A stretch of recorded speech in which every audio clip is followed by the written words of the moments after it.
Making blemish-free terrain is so much harder than making beat-up terrain, so this video is my offering of options to you. If you want every level of DIY, we start with painting the marble. Grab something large-ish and thick-ish that can withstand multiple coats of wet paint, like this piece of cardstock. I'm going for a neutral white-gray marble, so I started by painting the cardstock white, then the marble patterning. Color-wise, you can use anything within the gray to tan spectrum, depending on the warmth you want. Reference images are your friend here. For this layer, I worked with a medium-sized and fairly wet brush to get these semi-blended stripes. Once it was completely dry, I did a wash over the entire thing with 1 part white paint and 2 parts water. Then I added some watery blobs and another wash. Then I did some smaller veins with a liner brush, making some smooth and some jagged. And in order to make them more realistic as well, I wet blended the gray off of one side of the lines to give a nice gradient. And I also added some more large stripes. Whitewash once again. Then more small veins. I did about 7 layers, but you can do as many as you like in whatever order you like to mimic the compression of rock that creates marble. I'm gonna be honest though, I wasn't super happy with how this particular sheet turned out, but at some point, good enough is better than good. I'm making 3x3s, using a 1 1/4 inch grid with XPS foam and using RP Archive's magnet system. I know my proxining isn't perfect, so after hot wiring the foam square, I lined up my ruler to see if I was just under 3 3/4 inches, and if I was, made sure that there was an equal gap on each side and then marked the center 1 1/4 inch column. I did that on all 4 sides before lining up and cutting. Unnecessarily detail-oriented tip, or UDO. I then opened up the channels with a ballpoint pen, but in hindsight, really didn't need to do this step. Then I painted along the edges with 1 part gray acrylic paint and 1 part matte Mod Podge. Now really getting to the tedium, making the individual marble tiles. I cut these to just shy of 1 1/4 inch, like 1.2 inches.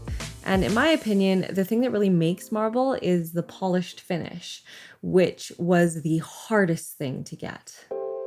I first tried coating with a gloss finish, but it ended up just highlighting the uneven surface. So then I tried liquid glue and acetate. I cut the sheet of acetate into squares slightly bigger than 1 1/4 inch and glued that down, making sure there were no air bubbles and weighing it down to dry. This kind of worked, but took forever to dry, like 2 whole days. And even then, when I went to cut off the excess, would leave unflattering chipping marks. Fortunately, I discovered that I could actually peel off the acetate, leaving a pristine, smooth finish, which looked even better when I used matte Mod Podge instead of just PVA glue. But now 2 problems. Anything PVA is soft, and so indentations are inevitable. And again, it took forever to dry. So it's high risk because if you get impatient and peel off the acetate early, the surface, you'll mar belittling your efforts for that polished finish. So I caved. I bought a little UV resin kit. I've been avoiding resin because I simply don't have the patience to wait for 2-part resins to cure. So with this being so thin, I thought I would compromise and try the UV resin. It took a few tries to get it consistent, but I figured out that 6 small blobs was enough to coat the surface, which I spread with a toothpick. Then I took that square of acetate and gently laid it across the resin to prevent air bubbles from getting trapped underneath. Although even if they do, you can still squish them out. Then, after ensuring the acetate is level-ish, I set up the UV light for about a minute. For some of the tiles, I also needed to flip them over because of some resin spillage. Note that you should be doing this with gloves and a respirator. Once the resin was solid, I took my nail and gently picked at the corner. You may have to try multiple corners, but once you get the right one, you'll find the acetate comes up quite easily. Don't brute force it. The finish is so nice. Like, the niceness is honestly the only thing that kept me going because I was so tired of experimenting by now. And then you'll need to gently sand each side to make the tile flush again. I used 120 grit sandpaper and absolutely UDO, 1000 grit sandpaper. After sanding all 4 sides on all 9 tiles, you can finally glue. and then weigh it down. It looks so nice. So nice. The pros and cons. Like, this one tile alone, I think took me 3 hours to make, at least. And yes, I did try without the acetate step, but the resin hardens with a sort of bubbled finish. And I did also try and amalgamate techniques by painting directly on each pre-scored tile and resining the entire thing.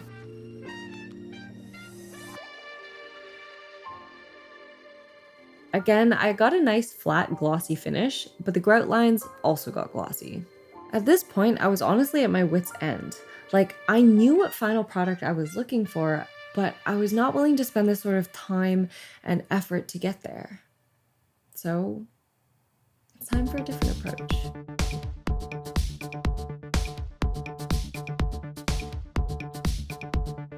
I think marble needs a polished finish, so I tried a bunch of things, but they seemed to diminish the final product because the time and effort took way too much. My will dried like a desert. Like, the UV resin had a really nice look, but the sanding and chemicals really took a lot of safety precautions that I did not care for, and all the time sanding was beware Mod Podge acetate, neons to dry. Painting each square tile, too precise to apply. Painting the marble, cool, but why? Painting each tile? Just stop, my guy. So there I was, wondering if there was a more practical way to do this. Like, I know there's glossy paper.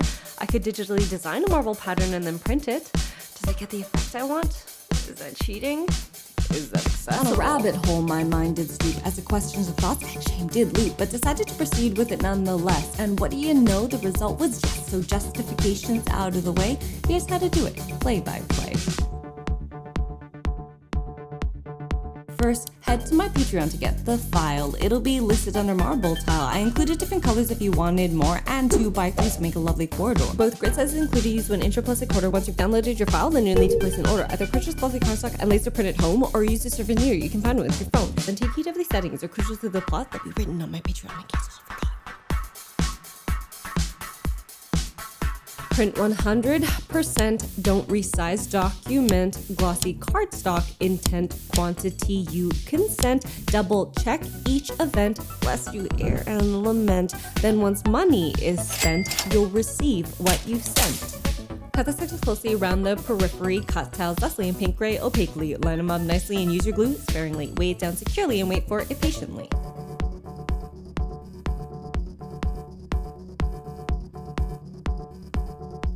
I mean, that's really all there is to it. And don't forget, you can magnet every side before you glue it. In the process, you'll need to commit. I'd like to see how you do it, or comment tips if you knew it, to your crafting list if you cue it. I would be honored.